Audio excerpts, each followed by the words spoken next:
भारतीय जनता पक्षाचे कट्टर समर्थक व प्रभाग क्रमांक 5 मधील प्रभावी कार्यकर्ते म्हणून ओळख असलेले राजाभाऊ आलोरे यांनी शुक्रवारी शिवसेना एकनाथ शिंदे गटात जाहीर प्रवेश केला।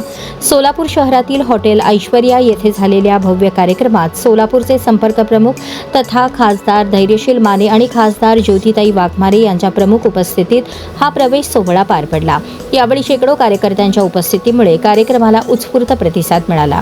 राजाभाऊ आलोरे यांच्या प्रवेशामुळे सोलापूर शहरातील राजकीय समीकरणांमध्ये बदल होण्याची चर्चा सुरू झाली असून भारतीय जनता पक्षाला मोठे खिंडार पडल्याची चर्चा राजकीय वर्तुळात रंगली आहे। या प्रवेश सोहळ्यात जिल्हाध्यक्ष अमोल बापू शिंदे, मनीष काळजे, माजी आमदार सिद्धाराम म्हेत्रे, प्रियदर्शन साठे, रमेश बारसकर, निवृत्त पोलीस अधिकारी नागनाथ पाटील यांच्यासह विविध क्षेत्रातील मान्यवर उपस्थित होते। यावेळी उपस्थित मान्यवरांनी राजाभाऊ आलोरे यांचे शिवसेनेत स्वागत करत त्यांच्या सामाजिक आणि राजकीय कार्याचा गौरव केला। आगामी काळात पक्ष संघटना अधिक मजबूत करण्यासाठी तसेच जनसामान्यांचे प्रश्न सोडवण्यासाठी एकत्रितपणे कार्य करण्याचा निर्धार त्यांनी व्यक्त केला। दरम्यान नागनाथ पाटील यांच्या नेतृत्वाखाली प्रभाग क्रमांक 5 मधील शेकडो कार्यकर्त्यांनीही शिवसेना एकनाथ शिंदे गटात प्रवेश केला। त्यामुळे शहरातील शिवसेनेची ताकद वाढली असल्याचे उपस्थितांनी मत व्यक्त केले।